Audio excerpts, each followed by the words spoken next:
Next is Vincent. Yes. I'm not even going to try. I'm sorry. You have to introduce No, that's fine. yourself. Okay. Thank you very much. So my name is Vincent Favre Nicolin. So as you can see, I work at ESRF, and I'm the head of the Algorithms and Scientific Data Analysis Group, where we developed, among other things, all the tools for imaging, spectroscopy, tomography, and we work with a software group that you know very well with Andy Götz and Vincent here about automating all this data analysis. So today I'm only going to talk about high-performance coherent X-ray imaging, which is what I've been working on for the past 9 years. And okay, so coherent X-ray imaging at ESRF, of course, is a very challenging domain, because, I mean, if you start from a sample like this one, which is the ESRF logo, and you illuminate it with a coherent X-rays, and then you propagate it, then you're going to first see this kind of changes in the scattering pattern. So at the very beginning, you still see the original object as long as you are in the near field, and then when you go relatively far away, then you end up with this kind of diffraction pattern, which is the Fourier transform of the original object. And these are the techniques which are used in imaging. So, and it is very challenging, because since we've had the extraordinary Bayesian source upgrade, so we have about 2 orders more coherent flux. So all these techniques are much more efficient, especially in the far field. So you need faster and more efficient data analysis, and this covers many techniques: near field, far field, small angle, and Bragg 2 or 3D, and so on. And what is very challenging, particularly in terms of computational aspects, is that if you want to go from any of those to the original object, then you've lost something. You cannot just do an inverse Fourier transform, because you only have the amplitude measured on your detector, and you encounter what is called phase problem. So you need complex algorithm to reconstruct the original object, and you always need to work using iterative processes. And of course, that's very time-consuming. It's not just a simple transform. And it always looks like this. I mean, you start from your diffraction data here. So in this case, this is for coherent diffraction imaging. You measure this, you rotate your sample, and you get some 3-dimensional data set. And you have to go through an algorithm which goes back and forth between the diffraction space to the object space in order to recover your object. And this goes through Fourier transform. So I'm not going to spend time on algorithms, but this gives you an idea of the computational complexity. Yeah. Now, the good news, however, is that when you look at this from a mathematical point of view, I mean, all the operations for the propagation of coherent wavefronts are based on a relatively simple mathematical operations. So you start from a wavefront, and if you want to propagate this, then all you have to do is apply a mathematical operator. So you start from an array which has a certain size, and you end up with an array which has a similar size. And in between, you just have a few operations which are like Fourier transforms.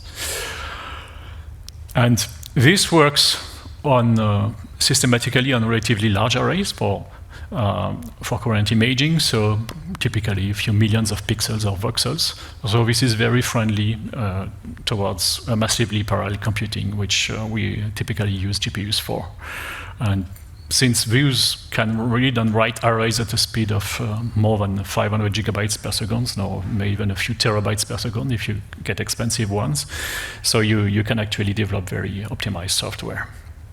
And these are the type of algorithms that you can write. So basically, all these operators mathematically, I mean, are just composed of simple linear operations or Fourier transforms there. So you just go back and forth using these different type of algorithms. Now, the way this has been implemented in Pionix, which is a software suite for coherent imaging techniques, is the following. So it still uses this concept of operators in order to hide the complexity of all the GPU computing. So this is an example of a code which is going to solve a current diffraction imaging structure. So you load the intensity, you load the support, which is the area where the object is, and the mask of where the of bad pixels. And then, if you want to perform an iterative algorithm, you do it like this. So you take your object where you have your intensities and all the other metadata. And if you want to do 40 cycles of one of the algorithms, which is called hybrid input-output, you just multiply it by this operator there. And this completely hides the complexity of a GPU. And you can do things which are a bit more complicated, but it's just a variation on the algorithm. Now, what is good here is that everything here is actually executed asynchronously on the GPU. And so the Python code is going to finish well before the CUDA operations are executed in CUDA or OpenCL. So this is very practical if you want to give this to scientists, because they don't need to care about the GPU. GPU is hidden here. And in terms of code optimization, which is very important, because it's very easy to write GPU code. Now, having GPU code which is really optimized, it's a different matter. And the base principle is very simple. So you need to evaluate the number of times you're going to have to read and write all these large arrays, and you minimize this number. That's the first step.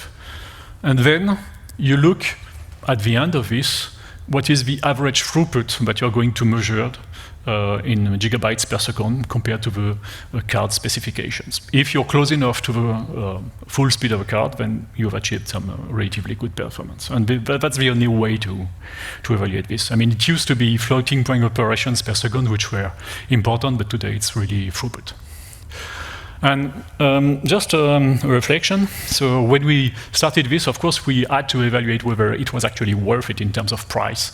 And if you compare the cost of performing a Fourier transform between a GPU or a CPU and a few cores, and you can see that, of course, you're going much faster on a GPU than a CPU, okay, for two-dimensional FFTs or three-dimensional FFTs. So typically you go 50 times faster when you compare a GPU to 4 cores. And of course, you have to take into account the price. So in order to find some aggregate price, because that's just the hardware cost. I mean, I took the Amazon price per hour. I mean, it's not perfect number, but it's still, it gives a good estimate of a cost.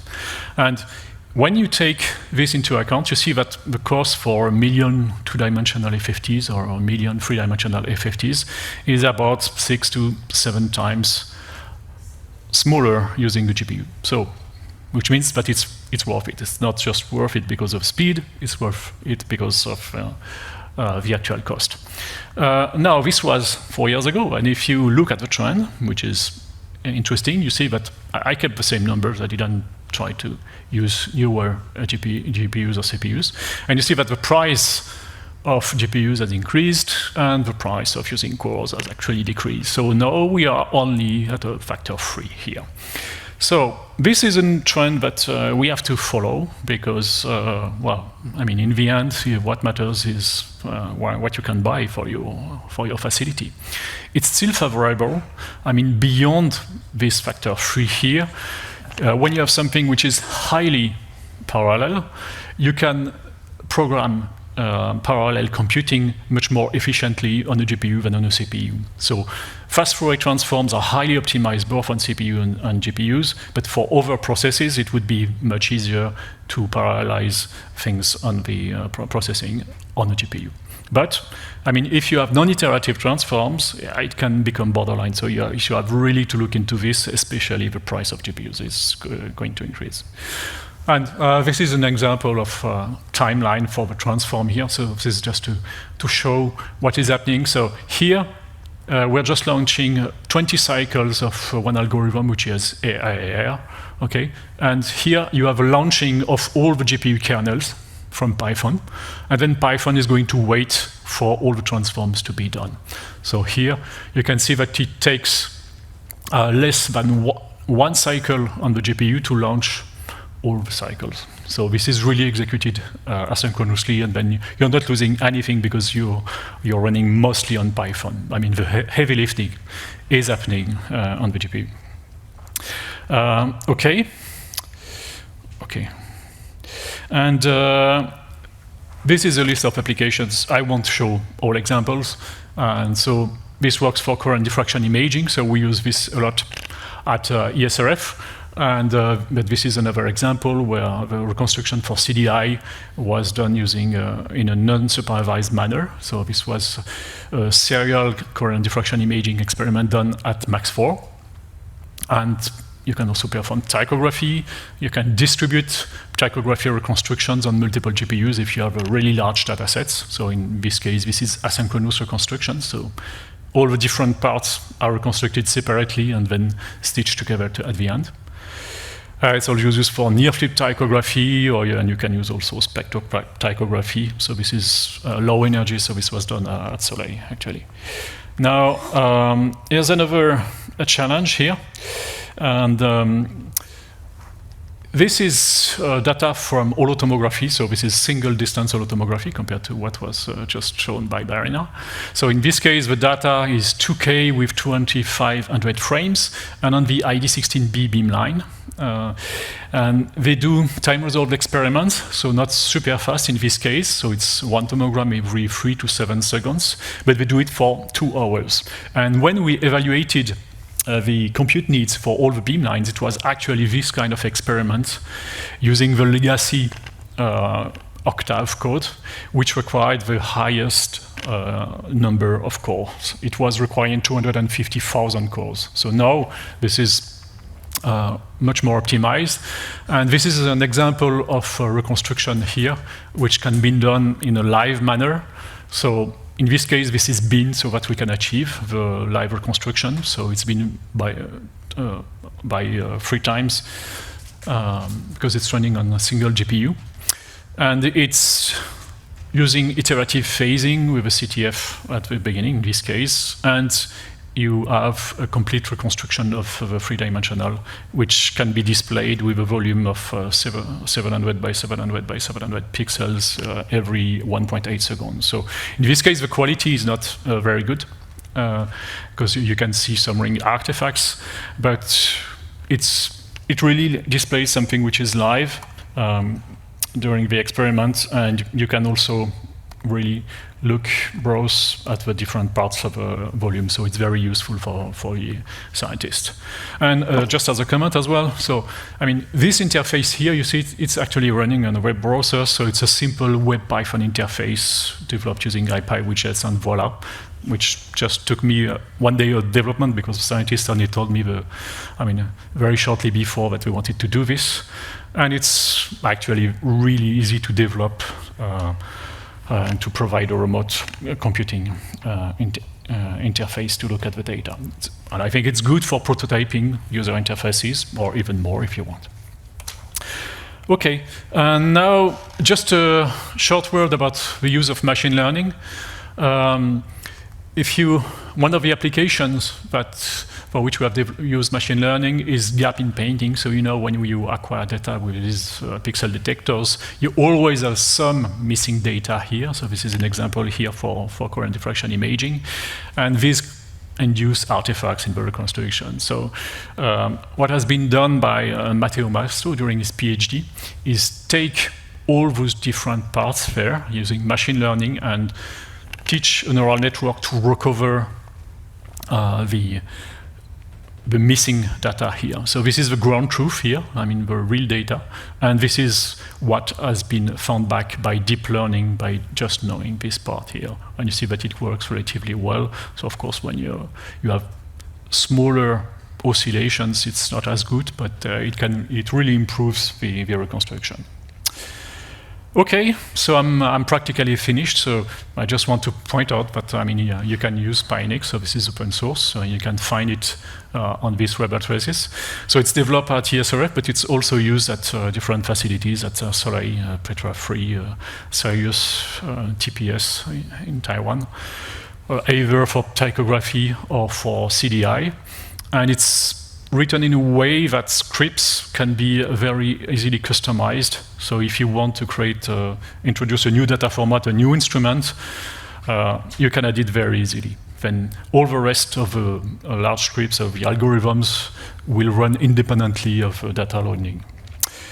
So just a few short conclusions. So GPUs, I think, are still very efficient for iterative algorithms, even if we have to be careful about the cost. And we have to be careful about the fact that they are really specialized for deep learning, and they have raised the price ridiculously.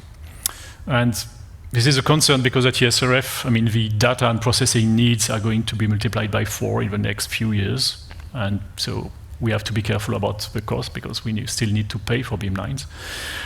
And we're also looking, of course, at other possibilities and machine learning. And I want to thank all the people who helped this development, so people from the different beamlines and also developers in the ADA and the software group. And all the other people who have given examples and interesting feedback. Thank you. Thank you. Unfortunately, you too are I'm worried about coffee. Coffee. This is why you have to be on time. But thank you very much.